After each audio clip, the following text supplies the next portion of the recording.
Bem, pessoal, boa noite. Nós vamos começar a ver agora o termo de recuperação de áreas degradadas. Vamos começar, nesse final de curso, a realmente ver a recuperação de área degradada.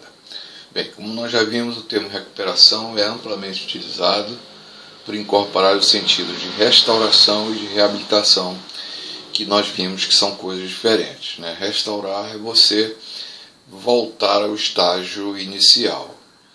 Já a reabilitação é você tem uma área degradada e que você reabilita. A restauração ela fica entre esses dois extremos. Então aqui nós temos uma área original, esquematicamente, vamos pensar numa floresta, já na fase clímax, né? E aí ela sofre uma alteração drasticamente por mineração, alguma coisa, e se torna degradada. A área dela fica totalmente, vocês veem, com vários cortes, os rios, a bacia de drenagem fica alterada, e aí ela não consegue mais retornar ao que era, a não ser através de um período muito longo de tempo. Para isso o homem age para ajudar a natureza a se restabelecer. Bem, e aí nós temos a restauração, a recuperação e a reabilitação. A restauração, ela é voltar ao estágio original. A recuperação, que é, como eu falei, fica entre os dois extremos, entre a restauração e a reabilitação, ela retorna o seu rio, tá? A sua bacia de drenagem fica boa, algumas espécies ela volta, e aqui nós temos um campo, e você pode observar que essa área aqui não é a mesma dessa aqui, inclusive em termos de topografia. Esta não, vocês veem que topograficamente ela é exatamente igual, né? Que é a restauração. Essa é uma atividade muito difícil, muito cara, praticamente impossível. E a recuperação, ela volta mais ou menos a ser o que era. A sua rede de drenagem, a topografia fica mais ou menos parecida, mas não é a mesma coisa.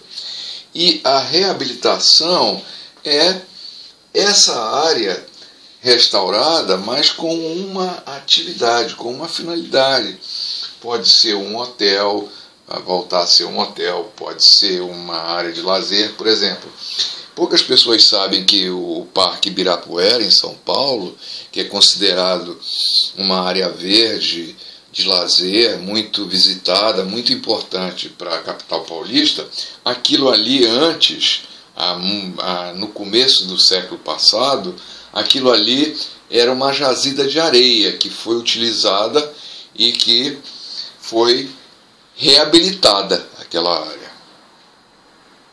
Bem, posto isso, que é praticamente o que nós já tínhamos visto, vamos ver uns tipos de área degradada. A área degradada ela pode ser por uma mineração abandonada em regiões urbanas. Ibirapuera foi uma área abandonada em regiões urbanas. Ali onde é o Parque da Criança, aquilo ali antigamente era um lixão de Manaus, na década de 60, 50, eu peguei isso.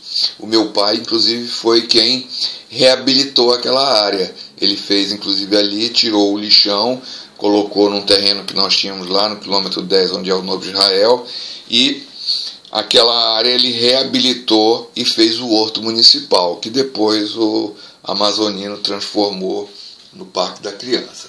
Bem, então houve aqui os tipos de área degradada, vocês podem ver: mineração abandonada em regiões urbanas, depósito de resíduos industriais e urbanos, que foi aquele lixão que eu falei, a ocupação habitacional de encosta em situações de risco. Nós temos vários locais que é isso aqui em Manaus, por exemplo, aquela região ali do São Raimundo, do Educandos, aquela parte ali de encostas, aquilo ali são áreas que não deveriam estar sendo ocupadas por habitação. A própria Jesus Me Deu e vários outros bairros que vêm se tornando, sendo ocupados. Bossorocas urbanas ou rurais, ocupação agrícola irrigada, curso de corpos de águas assoreados. E aí tem os processos de degradação e algumas medidas corretivas. Então, nesse processo da mineração, você tem o escoamento, erosão por sulcos e ravinas, escorregamentos, deposição de sedimentos e partículas. E aqui nós temos os vários processos que são consequências desse tipo de degradação. E nessa coluna nós temos algumas medidas corretivas, olha, todas quase que sem a revegetação. Por exemplo, prospecção do depósito, remoção total ou parcial dos resíduos, tratamento in situ do solo, né? No caso da mineração, a revegetação, agrícola, o controle da irrigação, aragem profunda. E aqui nós temos algumas medidas que são tomadas.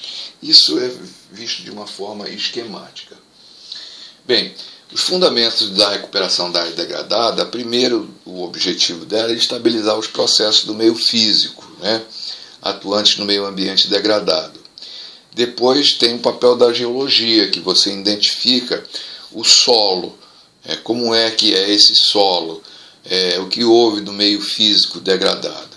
E depois você tem as técnicas de recuperação, que é a revegetação, as tecnologias geotécnicas, que são a recuperação do solo e outras coisas. E depois você tem a remediação, que é a execução dos métodos de tratamento predominante, que pode ser químicos, biológicos, né, de forma a neutralizar, imobilizar, confinar ou transformar os elementos ou substâncias contaminantes naquele local, atingindo a estabilidade química do ambiente.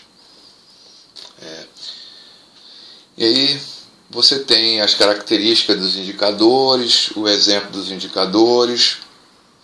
Eu não vou prosseguir nessa linha, porque isso aqui seriam formas de nós fazermos uma visita in situ, onde estava previsto nós visitarmos. Eu cheguei a falar para vocês no começo do semestre que nós íamos visitar uma área de mineração, para a gente ver todos esses tipos de coisa. Mas, como não é possível, nós vamos ver através de fotografias.